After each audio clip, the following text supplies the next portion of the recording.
အားလုံးမင်္ဂလာပါကျွန်တော်ဒီနေ့မှာစီးကျုပ်လူနာတွေကြားထဲမှာဘီဟာဖြစ်နေတဲ့တန်တရားဖြစ်နေတဲ့သိသိနေကြမယ့်အကြောင်းတစ်ခုကိုကျွန်တော်ပြောချင်ပါတယ်အဲ့ဒါကတော့စီးကျုပ်ကြစေမက်ဖော်မင်တောက်လို့ရှိရင်စောက်ကပစ္စည်းရဆိုတဲ့အယူဆဖြစ်ပါတယ်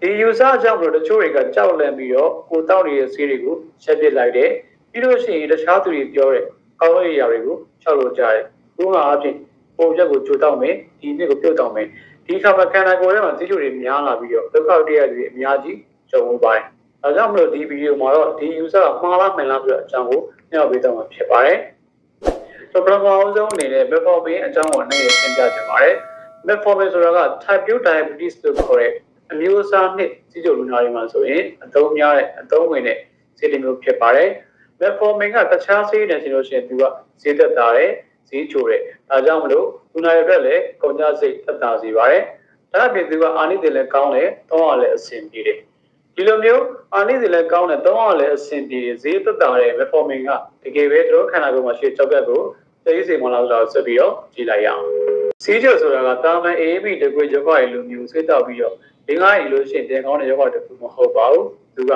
အာရှိရောဂါတစ်ခုဖြစ်ပါတယ်။ဒါကြောင့်မလို့စီးကျုပ်ဈေးတွေကိုအမြဲတောင်းနေဖို့လိုအပ်တယ်။ဒါအပြင်တေချာပူးတောက်ခံဖို့လည်းလိုအပ်ပါတယ်။ဘာကြောင့်လဲဆိုတော့တေချာမပူးတောက်ဆိုလို့ရှိရင်ခန္ဓာကိုယ်ထဲမှာစီးကျုပ်တွေများလာမယ်၊ဂလူကို့စ်တွေများလာပြီးတော့သူ့ရဲ့နောက်ဆက်တွဲဆိုလို့ဖြစ်တဲ့သောက်ကပစ္စည်းတွေ၊ရေဖြတ်တာတွေ၊အောင်ကြောအားနေတာတွေ၊ပျက်စီးပုံတွေကွဲတာတွေခံစားတတ်ပါတယ်။ဒါကြောင့်မလို့ဒီစီးကျုပ်ကိုထိန်းနိုင်ဖို့နဲ့သူ့ရဲ့နောက်ဆက်တွဲဆိုလို့တွေမခံစားရအောင်ကျွန်တော်တို့ကmetforminအပါအဝင်တခြားဆေးတွေကိုသုံးပြီးတော့ကုသနေရဖြစ်ပါတယ်။ဒီအတွက်ကြောင့်မလို့ဒီ metformin အပါအဝင်တခြားဆေးတွေကိုတောက်သုံးခြင်းအားဖြင့်ခန္ဓာကိုယ်ထဲမှာစီးကျိုတွေကိုထိန်းနိုင်ပြီးတော့သူ့ရဲ့နောက်ဆက်တွဲဖြစ်တဲ့သောက်ကပစ္စည်းရဲ့အန်ဒီကိုပါကာဝဟန်ကိုတွေ့ရပါတယ်။ဒါကြောင့်မလို့ဒီ metformin တောက်လို့ရှိရင်သောက်ကပစ္စည်းဆိုတဲ့အယူဆကလုံးဝလွဲမှားနေတာကိုတွေ့ရပါတယ်